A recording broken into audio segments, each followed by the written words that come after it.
नमस्कार। मैं हूं संजीव श्रीवास्तव। आप देख रहे हैं 4 PM news network. Bharatiya Janata party कुनबे में सब कुछ ठीक नहीं चल रहा है। प्रधानमंत्री नरेंद्र मोदी जी इसी वर्ष 75 साल के होने वाले हैं और एक वक्त था, मैं 75 साल की उम्र का जिक्र इसलिए कर रहा हूं कि उन्होंने ही एक संहिता बनाई थी और उस संहिता के बाद बहुत सारे जो भारतीय जनता पार्टी के सीनियर लीडरान थे, जो 75 वर्ष की आयु पूरी कर चुके थे, मार्गदर्शक मंडल में भेज दिए गए। तो अब वो समय निकट आ रहा है और बहुत सारी बातें भी हो रही हैं और कहीं न कहीं जो आवाज़ें उठ रही हैं, उनके कुनबे से हम ये देख या पा रहे हैं। अब तो ये कहा जाता है कि ये जो बीजेपी है, ये मोदी और शाह की भारतीय जनता पार्टी है। लेकिन जब से लोकसभा चुनाव के नतीजे आए थे 2024 के और जहां आके भारतीय जनता पार्टी टिकी, उसके बाद बहुत कुछ देखने और सुनने को मिल रहा है। आवाज़ें हो रही हैं और खासकर जो उनका अपना अलायंस है, एनडीए है, एनडीए के घटक दल भी हम देख रहे हैं कि महाराष्ट्र में क्या कुछ चल रहा है इस वक्त। एक जबरदस्त द्वंद छिड़ा हुआ है। प्रधानमंत्री जी जैसे-तैसे एकनाथ शिंदे को कुछ पटरी पर लाने की कोशिश करते दिखते हैं, तो उधर जो रोल है मुख्यमंत्री जी का, देवेंद्र फडणवीस का, जिन्हें ये भी माना गया था कि वो राष्ट्रीय अध्यक्ष हो सकते हैं, तो वो कहीं नए संकट पैदा करता दिखता है कुनबे के भीतर और बीजेपी के अंदर। और परेशानियां कहीं ना कहीं मोदी शाह को होती दिख रही हैं। और ऐसे ही बिहार में जो कुछ हमने देखा, बिहार में वो जो मंत्रिमंडल का विस्तार हो चुका है और जो सीटें सारी की सारी थी, वहां खाली सीटें थी, वो सारी की सारी बीजेपी के खाते में आ गई। हो चुका है विस्तार। कहा यह जाता है कि मोदी और शाह के जेब से क्या निकलेगा कोई भाप या कोई उस बारे में बूझ नहीं सकता पहले से, और बूझ भी ले तो क्या नतीजा आएगा वो बाद में समझ में आता है। लेकिन नीतीश कुमार जी इनसे ज्यादा बड़े खिलाड़ी साबित होते रहे। आज भले ही वो बार बार ये कहें कि पलटी जो मारनी थी मार ली और अब जो होना था सो हो गया, अब तो हम इन्हीं के साथ हैं। लेकिन क्या कुछ हो जाए, राजनीति अजब गजब है। कब कौन क्या कदम उठा ले, क्या गुल खिला दे, कहना मुश्किल है। तो हम ये जो स्थितियां बनी हुई हैं, इन्हीं सब पर जो हम बातचीत करते हैं रेगुलर, अभय दुबे सर, प्रोफेसर अभय दुबे साहब के साथ देश की बात मैं जोड़ूंगा पहले उनको। अभय सर, जो कुछ बिहार में कल हमने देखा, जिस तरीके का मंत्रिमंडल का विस्तार, उसके बाद बहुत सारी बातें हो रही हैं, बहुत सारे अफसाने गढ़े जा रहे हैं। सारे जो स्थिति हैं इन सब पर भावी राजनीति, भावी जो बिहार में इसी साल चुनाव में जा रहा है विधानसभा के, क्या कुछ देखते पाते हैं? क्या कुछ आपका विश्लेषण है हमारे दर्शकों के लिए? अभय सर।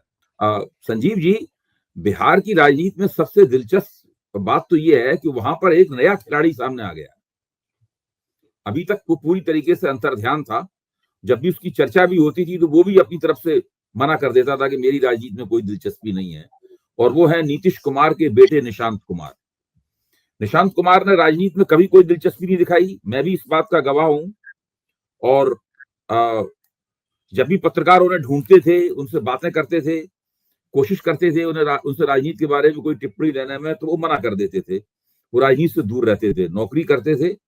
और कभी भी ऐसा भी नहीं देखने में आया कि मुख्यमंत्री नीतीश कुमार अपने पिता मुख्यमंत्री की वजह से उन्होंने कोई फायदा उठाने की कोशिश करते हुए नजर आए हों, या उनकी तरफ उन्हें कोई विशेष किस्म का ट्रीटमेंट या विशेष किस्म का व्यवहार प्रशासन और सरकार की तरफ से मिला हो। वो एक तरह से पृष्ठभूमि में रहने वाले थे।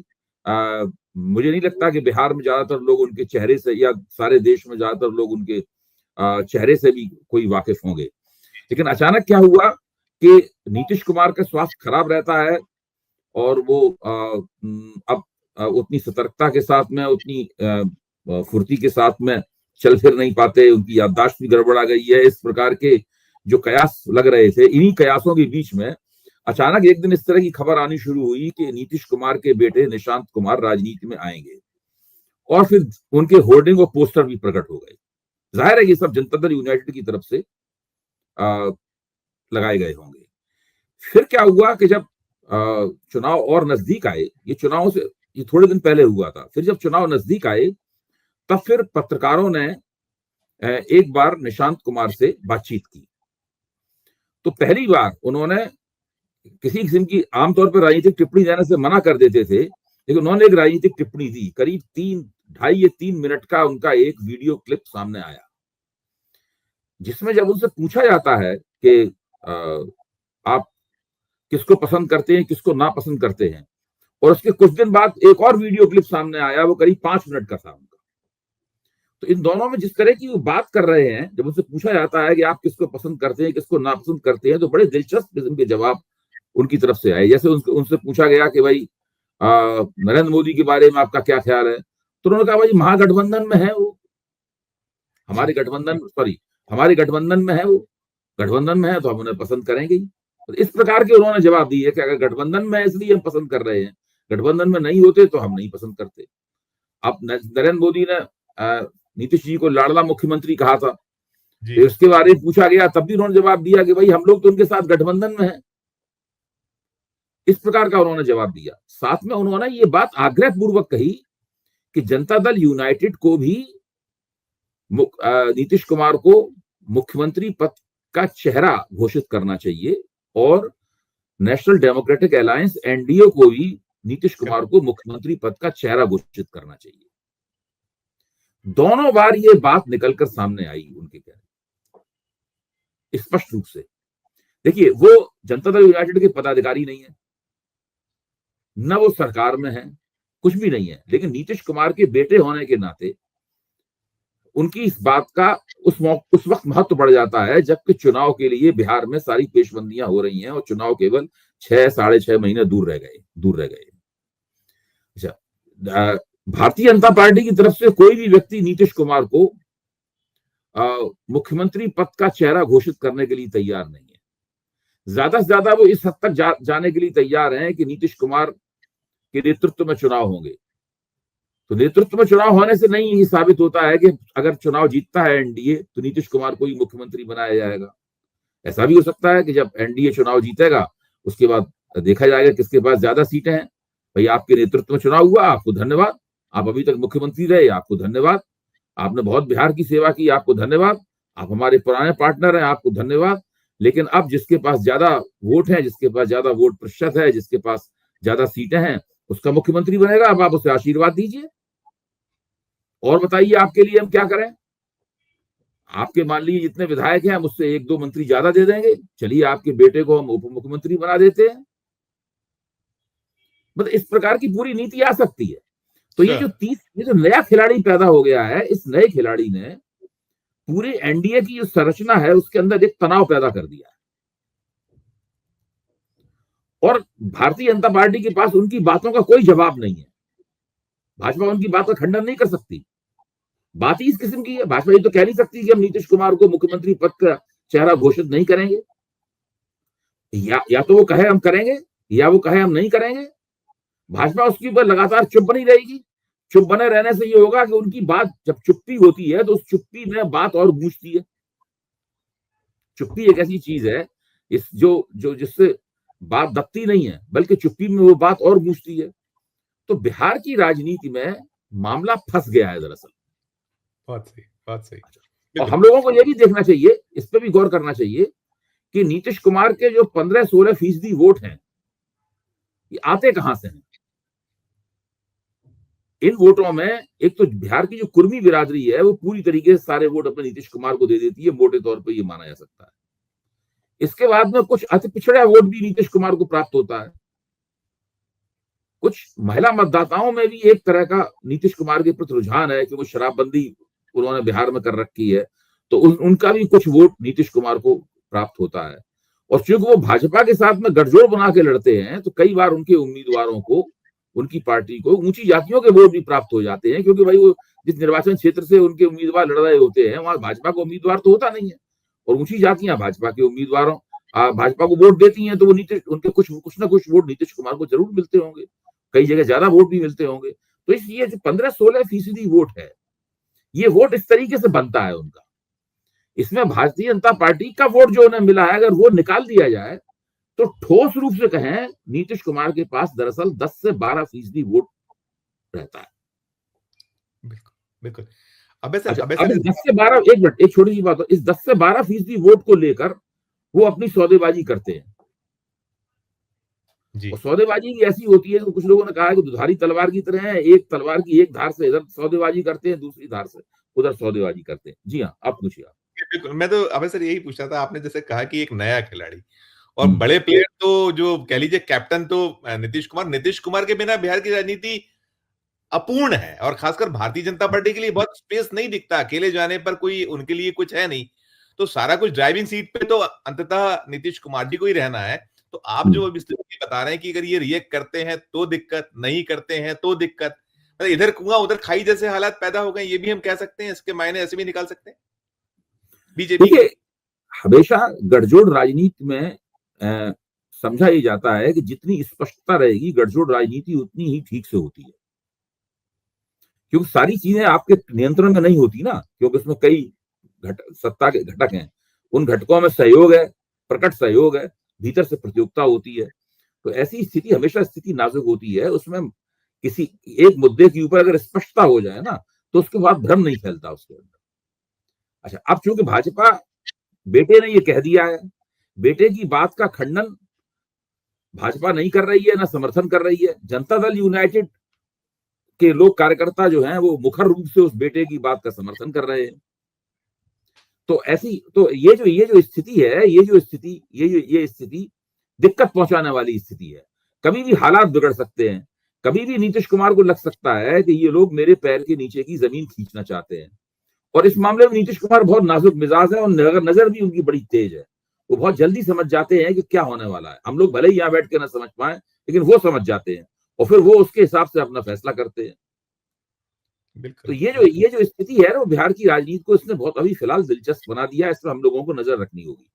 बिल्कुल, आपने एक चीज और कही, देखिए हम तो तब से ही अमित शाह ने जो कह दिया था, अमित शाह का वो बयान भी कम, वो नीतीश कुमार जी को कहीं ना कहीं हम लगातार देख रहे हैं, वो जो दूरियां हैं निरंतर अमित शाह से तो कम से कम बनी हुई, जो वो कह आए थे वहां पर, वो एक फैक्टर। और दूसरा इसमें और भी है अभय सर की, एक उनसे सवाल जिस 3.5 मिनट के वीडियो का आप जिक्र कर रहे थे, हम लोगों ने देखा, सबने उस पर खबरें बनाई हैं, हम लोगों को चर्चा भी की है।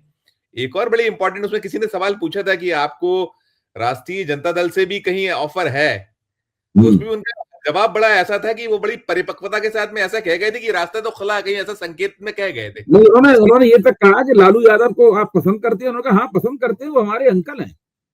जी जी, मतलब लालू यादव जो उनके विपक्ष में है, उनको वो कह रहे हैं कि वो हमें पसंद करते हैं, वो तो हमारे अंकल हैं। और नरेंद्र मोदी के लिए कह रहे हैं कि हाँ वो गठजोड़ में है हमारे साथ। तो ये जो स्थिति है, ये स्थिति बताती है कि किसी भी समय नीतीश कुमार पाला बदल सकते हैं। तो भाजपा के ऊपर इससे दबाव पैदा होता है कि वो लगातार ऐसी स्थितियां बनाए रखे कि नीतीश कुमार को पाला बदलने की कोई प्रेरणा प्राप्त ना हो। जी जी जी, बिल्कुल। इसमें एक और है कि हम ये पाते हैं कि भाई भारतीय जनता पार्टी का तो हमें सर बरसों से सपना है कि बिहार हमें कैसे भी मिल जाए, वो जो कहते हैं अब हमें अकेले आना है। और ऐसे में जो एक संकेत वाली जो आपने बात कही, और उन्होंने कहा हमारे तो अंकल हैं, तो यूनाइटेड जनता दल और राष्ट्रीय जनता दल दोनों जब साथ हो तो सुपड़ा साफ हो जाएगा वाले हालात हैं, जो आप बहुत बारीकी से वहां जानते हैं, देखते हैं, हम लोग जो पढ़ते हैं, देखते हैं, सुनते हैं, इक्वेशंस पाते हैं, तो भय बड़ा जबरदस्त होगा सर बीजेपी में। नहीं, ये तो बिल्कुल भाजपा के सामने स्पष्ट है। 2015 के चुनाव के बाद में भाजपा को बड़ा जबरदस्त सबक मिला था और वो परिस्थिति, वो जमीन आज तक बदली नहीं है। भाजपा को बिल्कुल स्पष्ट है कि अगर नीतीश कुमार ने पाला बदला विधानसभा चुनाव में, तो भारतीय जनता पार्टी के सामने पराजय के अलावा और कोई रास्ता नहीं होगा। बहुत मुश्किल होगी उसके लिए चुनाव में। वो बहुत ही फॉर्मिडेबल कॉम्बिनेशन बन जाता है। एक ऐसा कॉम्बिनेशन, जनता दल यूनाइटेड और राष्ट्रीय जनता दल मिलकर एक ऐसा गठजोड़ बन जाता है जिसको पराजित करना भाजपा के बस की बात तो नहीं है। तो अब सर इसमें जैसे भी मान सकते हैं कि इसको लेकर बहुत जल्दी, जैसा कि देखिए नीतीश कुमार जी खुद तो नहीं बोलते हैं, वो अपने मोहरे आगे बढ़ाते हैं। इस बार उन्होंने बड़ा एक ऐसा मोहरा उतारा है अब जिसपे कोई उनको शक शुबा नहीं होगा कि सुपुत्र साहब जो, और उनकी परिपक्वता दिखी है कि वो जिस तरीके से आए, तो मुझे लगता है कि अब बहुत जल्द शायद भारतीय जनता पार्टी की मजबूरी को साफ करना पड़ेगी। स्थिति नहीं करते हैं तो कुछ भी हो जाने की संभावना बनी हुई, ऐसा हम मान सकते हैं। नीतीश कुमार एक और हथकंडे का इस्तेमाल कर रहे हैं, उसका भी यहाँ जिक्र होना जरूरी है। वैसे तो आमतौर पर वो आजकल चुप ज्यादा रहते हैं, जी हाँ, कम बोलते हैं और प्रतिक्रिया वगैरह कम देते हैं। उनकी कोई निंदा आलोचना होती है उस पर भी नहीं बोलते हैं।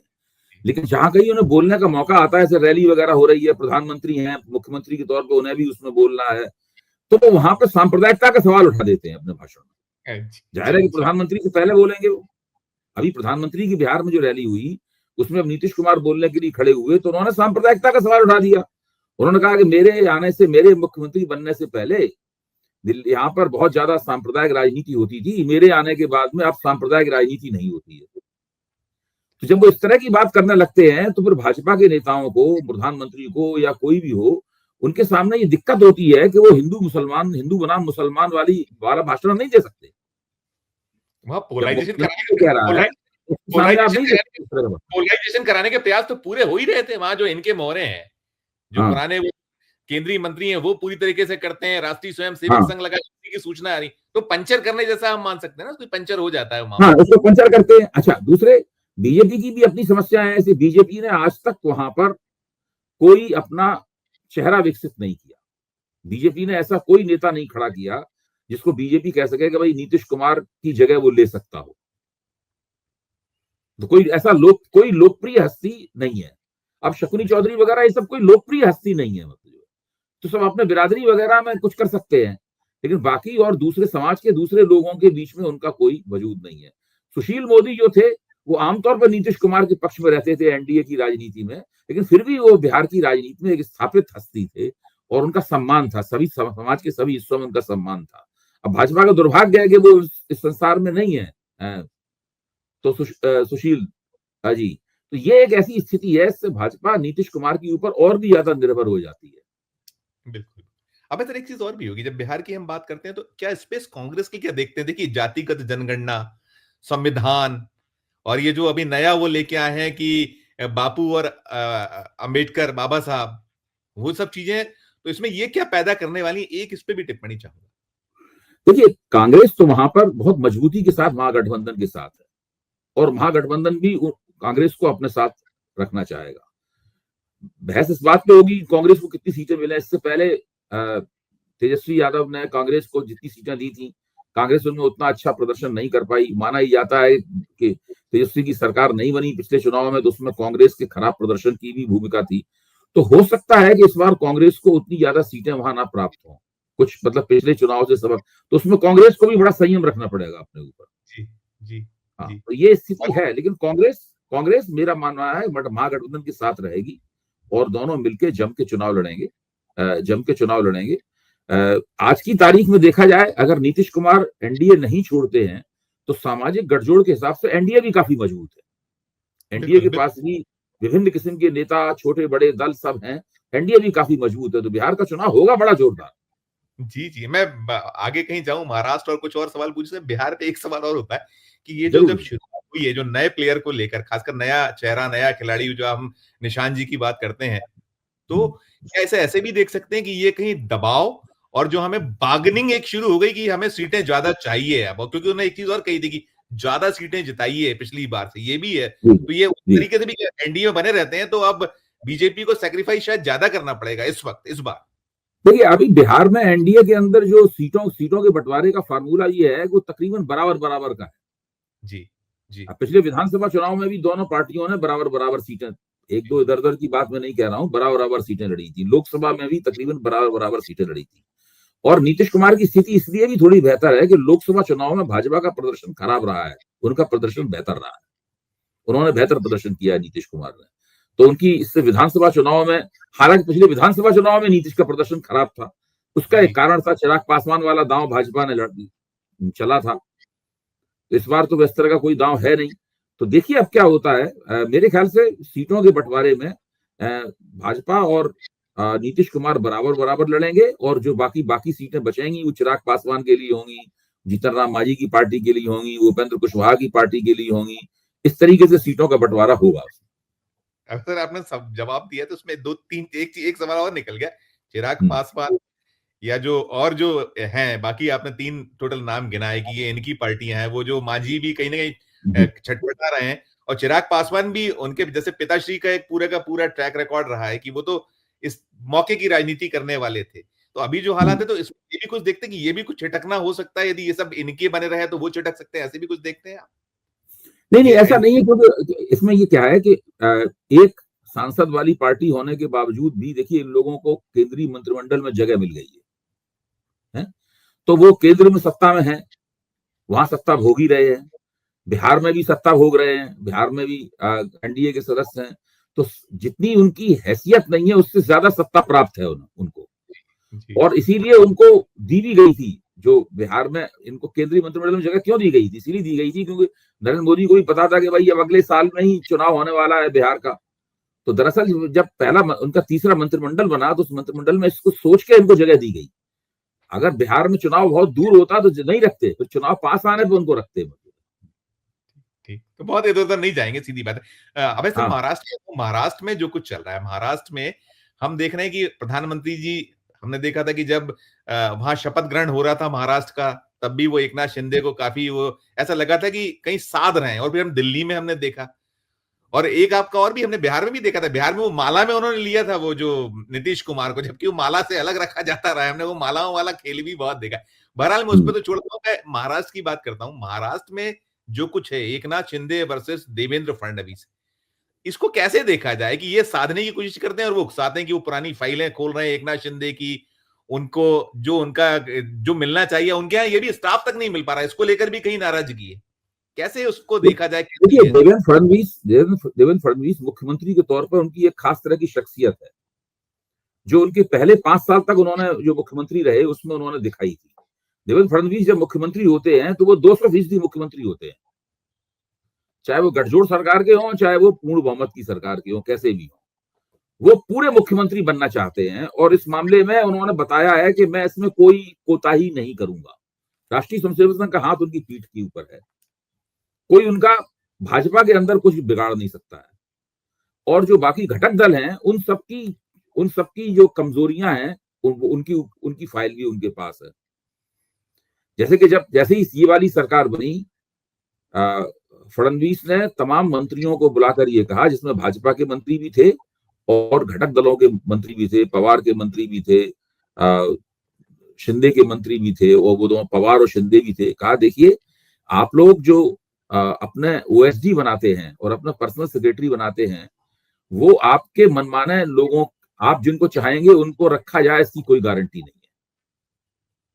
मैं ये नहीं चाहता कि मेरी सरकार बदनाम हो और आप लोग ऐसे लोगों को बना दें जो कि सेटिंग करते हो। सेटिंग शब्द भी इस्तेमाल किया उन्होंने, जो सेटिंग करते हो और या जो टेंटेड हो, जो दागी हो, ऐसे लोगों को मैं नहीं बनने दूंगा।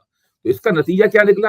पहला नतीजा ये निकला कि जो मंत्री थे, भाई मंत्रियों पे तो उनका बस नहीं था, क्योंकि मंत्री तो घटक दल खुद बताएगा भाई हमारा ये बंदा मंत्री बनेगा, उसको मंत्री आपको बनाना पड़ेगा। लेकिन उस मंत्री का स्टाफ क्या होगा ये मुख्यमंत्री तय कर सकता है। जी, कर सकते हैं जी। हाँ, तो उन्होंने स्टाफ को अपने मन से तय किया और मंत्री के मन से नहीं होने दिया। इसको लेकर घटक दलों में ही नहीं, भाजपा के मंत्रियों में भी असंतोष है। भाजपा के मंत्री जो अगर उनके घर के हैं, ये घटक दल के मंत्री इस बात पे बहुत ही असंतुष्ट है। दूसरा काम उन्होंने ये किया कि एकनाथ शिंदे के जमाने की जितने भी स्कीमें थी उन कई स्कीमों पर रोक लगा दी उन्होंने, और उनकी जांच के आदेश भी जारी कर दिए उन्होंने। आज स्थिति यह है कि अभी उन्होंने एनसीपी के एक मंत्री ने एक संस्थान को माइनॉरिटी दर्जा दिया था, अल्पसंख्यक दर्जा दिया, तो उस पर उन्होंने रोक लगा दी और उन्होंने कहा कि ये जो अल्पसंख्यक दर्जा दिए जाने का जो पूरे मानक हैं, उन मानकों का ये पालन नहीं करते, इसलिए इनको अल्पसंख्यक दर्जा, और ये किस आधार पर ये अल्पसंख्यक दर्जा दिया गया उसकी जांच भी बैठा दी उन्होंने। तो इन सब उनके इस तरह के कामों से जो महाराष्ट्र सरकार है उसका गठजोड़ात्मक चरित्र बदलकर एक तरह से वो भाजपा की सरकार हो गई है। फडणवीस का काम करने का तरीका यही है, वो इस मामले में कोई किसी किस्म का कोई गुंजाइश, कोई एल्बो रूम कुछ देने के लिए किसी को तैयार नहीं है। तो अब सर, इसमें ये सवाल ये उठता है कि ठीक है, महाराष्ट्र में तो कोई दिक्कत नहीं है, कोई प्रॉब्लम नहीं है। दिक्कत बहुत है संजीव जी, वहां दिक्कत बहुत है। दिक्कत इसलिए है कि एकनाथ शिंदे ने भी एक बयान दिया था, वो बयान जरूर सब लोगों को याद रखना चाहिए। एकनाथ शिंदे ने कहा कि भाई देखिए, जो मुझे हल्का मत समझिए, मैं एक सरकार गिरा चुका हूँ, टांगा पलट सकता हूँ। एक सरकार में गिरा चुका हूँ। जी, नहीं, नंबर गेम में चलिए उनके पास में इतना पर्याप्त है कि बहुत बड़ा खेल हो जाए, ऐसी संभावना है वहां कम। लेकिन सेंट्रल में तो एक नंबर का खेल है कि नीतीश कुमार जी इधर कहीं आंखें दिखाते हैं, उधर वो जो टीडीपी के चीफ है वो एटीएम से जिस दिन पैसा कुछ गड़बड़ हुआ, निकलना बंद हुआ, तो वो कुछ कर सकते हैं। तो ऐसे में यदि ये 7 सांसद हैं इनके पास में, एकनाथ शिंदे जी के पास, जो मेरे पास शायद नंबर में अगर गलत हूं तो आप करेक्ट कर दीजिएगा। जी। ऐसे में ज्यादा कठिनाई शायद दिल्ली को हो सकती है, केंद्र को हो सकती है, ऐसा देख सकते हैं हम लोग। असल में ये जो क्षेत्रीय नेता हैं, इनके अंदर इतनी दम नहीं है असल में, क्योंकि ये प्रदेश के स्तर पर इनको सत्ता चाहिए, सत्ता इन्हें भोगनी है। क्योंकि जब एकनाथ शिंदे उप मुख्यमंत्री बनने के लिए तैयार नहीं हुए थे, तो उन्हीं की पार्टी के विधायकों ने बहुत उन पर दबाव डाला था, बैठा लिया था एक कमरे में कि भैया ऐसा करेंगे आप तो हम लोग क्या करेंगे बताइए, हम लोगों का क्या होगा सोचिए। सीधी बात थी, हम चुनाव जीत के आए हैं, हमको सत्ता चाहिए। अब आप मान जाइए, उप मुख्यमंत्री बन जाइए। आप अगर नहीं बनेंगे तो फिर हम भी नहीं बन जाएंगे सरकार में, तो हमें मंत्री बनने का भी मौका नहीं मिलेगा। तो सब लोग सत्ता मिलजुल कर भोगना चाहते हैं। अब केंद्र में भी इसीलिए मुझे नहीं लगता कि ये लोग महाराष्ट्र की सरकार में फडणवीस से जो नाराजगी है, उसकी नाराजगी की अभिव्यक्ति केंद्र में होगी। तो इतनी इनकी हिम्मत नहीं है कि नरेंद्र मोदी को ये ब्लैकमेल कर पाए, दम नहीं है उसको, उसके लिए दम चाहिए। अगर शरद पवार होते इनकी जगह पे, शरद पवार के एमपीज के ऊपर नरेंद्र मोदी निर्भर होते, सांसदों के ऊपर, तो शरद पवार में ये दम थी कि वो नरेंद्र मोदी को थोड़ा सा निचोड़ लेते। इन लोगों में दम नहीं है नरेंद्र मोदी को निचोड़ने की। दबाव की राजनीति के लिए दबाव केवल प्रेशर पॉलिटिक्स यहाँ तक ही सीमित होगा, फिर यही कह लीजिए कि जितना जो। लेकिन इसके साथ अभय चीज इसमें ये भी जोड़ूंगा, इस पे भी आप बोलिएगा कि उनके पास कम कार्ड्स नहीं होंगे। वो मुख्यमंत्री 2.5 बरस रहे हैं, तो उनके पास भी बहुत ऐसी चीजें होंगी, असला होगा जो बम्बार्डिंग होगा। नहीं, बिल्कुल असला होगा। इसीलिए अजित पवार नहीं बोलते हैं, वो ही बोलते हैं केवल, भाई इतना बोल देना कि हम एक सरकार गिरा चुके हैं, कम नहीं है अपने आप में ये। जी। सीधी धमकी है कि तुम हमें बहुत ज्यादा हमारी परीक्षा मत लो, एक सीमा के बाद हम देख लेंगे तुम्हें। ये मुझे तो से कहा गया है। नहीं, मुझे तो ये भी लगता है सर कि ये तो ठीक है कि सरकार से जुड़ा तो ठीक है, लेकिन चुनाव के दरमियान कितनी गड़बड़ियों के ब्लेम्स हैं वहां उस सूबे में कि कैसे वोटर बढ़े, कैसा हुआ। तो मैं समझता हूं कि इतना होगा कि वो इसीलिए थोड़ी आंखें ज्यादा दिखा रहे हैं फडणवीस को। हाँ बिल्कुल। अब देखिए, जब थोड़ी परिस्थिति बदलेगी, थोड़ा और घटनाक्रम आगे बढ़ेगा, तब और बात समझ में आएगी। क्योंकि ये जो दबाव की राजनीति हो रही है वहां पे महाराष्ट्र के अंदर, इसमें ये भी हो सकता है कि कुछ दिनों बाद फडणवीस अपना पैर कुछ पीछे खींचे। Right sir.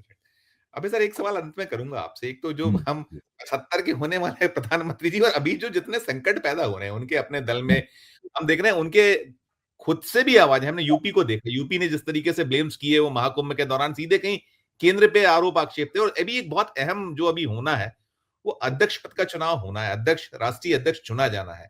और जो काफी कुछ इसमें निर्भर करता है संजीव जी, ये जो बात आप कह रहे हैं ना, नरेंद्र मोदी की आगे की राजनीति किस तरह से निकल कर आएगी, और वो आगे की राजनीति में मजबूत होंगे कि कमजोर होंगे, वो जल्दी ही जगह छोड़ देंगे किसी के लिए, या आखिर तक प्रधानमंत्री बने रहेंगे, या बीच में ही उनका कोई उत्तराधिकारी तलाश लिया जाएगा। क्या अपने लिए सवाल ये भी है, क्या अपने लिए रिटायरमेंट पैकेज की खोज कर रहे हैं, वो क्या है। राष्ट्रीय स्वयंसेवक संघ के सरसंचालक मोहन भागवत से उनकी क्या बातचीत हुई है, क्या आपसी समझदारी हुई है कि अब संघ ने उनके ऊपर छींटाकशी करना बंद कर दिया है फिलहाल है।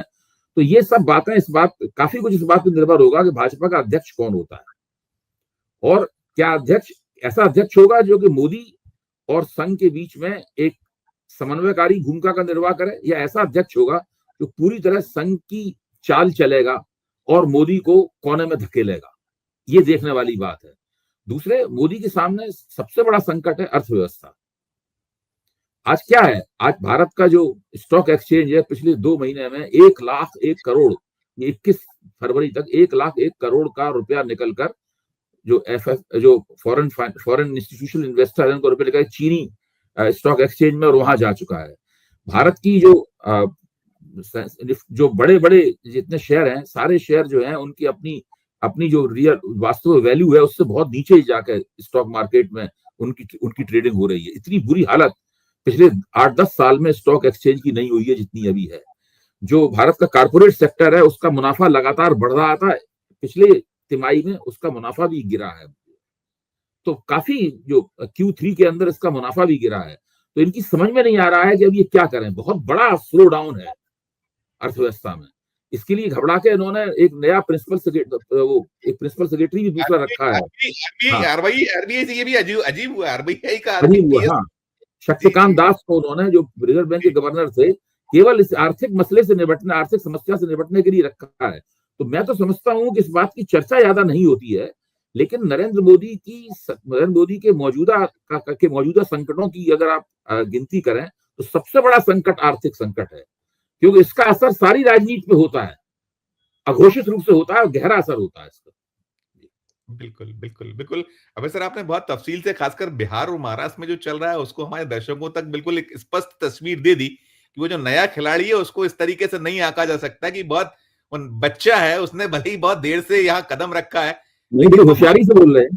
होशियारी से भी बोल रहा है, कुछ कमाल कर सकता है। और साथ-साथ आपने ये आर्थिक पक्ष और पहलू, ये वास्तव में बहुत चिंता का विषय है। और अभी तो मोदी जी के लिए ज़्यादा है, लेकिन देश के लिए भी कहीं न कहीं चिंता का विषय न होगा कि क्या कुछ ये आगे टर्न ले सकता है और क्या कुछ देश की स्थिति हो सकती है, वो भी बड़ा भयावह जी, हो सकता है। जी हाँ। आने वाला वक्त होगा। अभय सर, आपने हमारे दर्शकों को सारी चीज़ें समझाई, बताई। आपका बहुत-बहुत शुक्रिया, बहुत-बहुत आभार। हम फिर कल किसी नए विषय से आपके साथ जुड़ेंगे। बहुत धन्यवाद सर। जरूर, जरूर, जरूर। तो ये थे अभय दुबे सर, जिन्होंने जो बिहार में जो कुछ चल रहा है, महाराष्ट्र में जो हालात हैं और ओवरऑल प्रधानमंत्री जी घिरे हुए हैं, चारों ओर से घिरे हुए हैं। अंतर्राष्ट्रीय स्तर पर उनके जो मित्र हैं, वो कहीं उन्हें संकट में डाल रहे हैं और जो देश में उनके जो गठबंधन वाले लोग साथी हैं, उनकी अपनी आंखें कहीं न कहीं तिरछी हैं। तो बहुत सारी स्थिति और आने वाले दिनों में बड़ा दिलचस्प, और अभी जो बिहार सामने है, बिहार में आने वाले दिन बहुत दिलचस्प होने वाले हैं। और कहीं न कहीं जो बीजेपी है, भारतीय जनता पार्टी है, उसे जो आंखें दिखाकर वो करना चाहती है और जो दलों को खत्म करके अपनी राजनीति को चमकाना चाहती है, वैसा शायद नहीं हो पाएगा। इस चर्चा में फिलहाल इतना ही। हम फिर किसी नए विषय, किसी नए मुद्दे के साथ, जो देश की बात है, उसमें हाजिर होंगे। हमारा अनुरोध होगा कि आप भी ये जो पूरे हालात आपने अभय सर से सुने, अभय जी ने बताया, अपनी टिप्पणी हमारे इस वीडियो कमेंट बॉक्स में जाकर ज़रूर कीजिएगा। अच्छी लगे चर्चा, तो हमारे चैनल को लाइक कीजिएगा, सब्सक्राइब कीजिएगा और जॉइन का बटन दबाएँगे तो और हमारा जो है हौसला बढ़ेगा और हम सच आप तक पहुँचाते रहेंगे। बहुत-बहुत धन्यवाद। देखते रहिए 4 पीएम न्यूज़ नेटवर्क। नमस्कार।